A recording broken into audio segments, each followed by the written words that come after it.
জয় হিন্দ, বন্দে মাতরম। বন্ধুরা, আমরা সকলেই আর কি জানি যে বর্তমানে সবাই অপেক্ষা করে তাকিয়ে রয়েছে স্কুল সার্ভিস কমিশনের যে 26,000 নিয়োগের বিজ্ঞপ্তি, সেই বিজ্ঞপ্তি কিভাবে প্রকাশিত হয় সেই বিষয়টা নিয়ে। তাই সেটা নিয়েই দেখুন আজকের আনন্দবাজার পত্রিকার 5-এর পাতায় এই খবরটা প্রকাশিত হয়েছে। ঠিক আছে, তা কি বলা হচ্ছে? খবরের রিপোর্টার হচ্ছেন আর্যভট্ট খান। কি বলা হয়েছে? বলেছে চলতি মাসের শেষেই কি এসএসসি বিজ্ঞপ্তি চর্চা। ঠিক আছে, বলা হচ্ছে যে আমরা সকলেই জানি যে 31শে ডিসেম্বরের মধ্যে স্কুল সার্ভিস কমিশনকে নিয়োগ প্রক্রিয়া সমাপ্ত করার জন্য সুপ্রিম কোর্ট নির্দেশ দিয়েছে, আর 31শে মের মধ্যে তার বিজ্ঞপ্তি জারি করারও নিয়োগ প্রক্রিয়া যে নির্দেশিকা রয়েছে। কিন্তু সূত্রের খবর, এখনো সেই বিজ্ঞপ্তি বিষবাও জলে। কারণ নিয়োগ প্রক্রিয়া শুরু করার জন্য স্কুল শিক্ষা দপ্তরের তরফে স্কুল সার্ভিস কমিশনকে মোট যে শূন্য পদ, কোন বিষয়ে কত শূন্য পদ এবং শূন্য পদের সংরক্ষণ কিভাবে হবে, তার কিছুই এখনো পাঠানো হয়নি। বিজ্ঞপ্তি বের হতে আর মাত্র 20 দিন সময় আছে। শিক্ষা দপ্তর এখনো শূন্য পদের যে তালিকা সেটা স্কুল সার্ভিস কমিশনকে পাঠায়নি। ঠিক আছে, যেটা বলা হচ্ছে যে শিক্ষা দপ্তরের একজন কর্তা বলছেন যে শূন্য পদের তালিকা এসএসসির হাতে এসে পৌঁছালে তবেই বিজ্ঞপ্তি দেওয়ার কাজ শুরু করা যায়। শূন্য পদের তালিকা এসএসসির কাছে এসে পৌঁছানো মানে নতুন নিয়োগ বিজ্ঞপ্তির ব্যাপারে একটা সবুজ সংকেত তারা পেয়ে যায়। এইবারেই হচ্ছে মূল কথা, যেটা জটের মূল কারণ বলে মনে হচ্ছে। শিক্ষা দপ্তরের একজন আধিকারিকের মতে এবার শূন্য পদের তালিকায় ওবিসি সংরক্ষণ নিয়ে প্রশ্ন উঠতে পারে। দেখুন এখানে যে তৃতীয় প্যারাগ্রাফটা রয়েছে, এই যে তৃতীয় প্যারাগ্রাফে এই বিষয়টা বলা হয়েছে যে শূন্য পদের তালিকায় ওবিসি সংরক্ষণ নিয়ে প্রশ্ন উঠতে পারে, কারণ উচ্চ আদালত ইতিমধ্যেই রাজ্যে 2010 সালের পরের ওবিসি শংসাপত্রধারী যে তকমা সেটা বাতিল করেছে। ফলে বিজ্ঞপ্তিতে ওবিসি সংরক্ষণের যে ভাগ সেটা নিয়ে একটা জটিলতা তৈরি হতে পারে। 31শে মে আসতে আর খুব বেশি দেরি নেই। সুপ্রিম কোর্টের যে নির্দেশ সেটা অনুসারে কি বিজ্ঞপ্তির কাজ শুরু করা হয়েছে?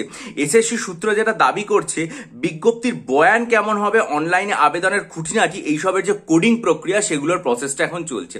অর্থাৎ এখান থেকে এই খবরটা থেকে যেটা বোঝা গেল সেটা হচ্ছে যে এই যে এসএসসির কাছে বিজ্ঞপ্তি বের করতে গেলে তো শূন্যপদ পাঠাতে হবে। শূন্যপদে 3টে জিনিস দিতে হবে। 1 নম্বর হচ্ছে মোট শূন্যপদের সংখ্যা কত, কোন বিষয়ে শূন্যপদের সংখ্যা কত, এবং শূন্যপদে যে সংরক্ষণ প্রক্রিয়া থাকবে সেটা সমস্যা কত। আর মূল যে সংরক্ষণের জায়গা সেটা নিয়েই কিন্তু আধিকারিকরা মানে একটা আশঙ্কা প্রকাশ করছেন, সেটা হচ্ছে শূন্যপদের তালিকায় ওবিসি সংরক্ষণ নিয়ে প্রশ্ন উঠতে পারে।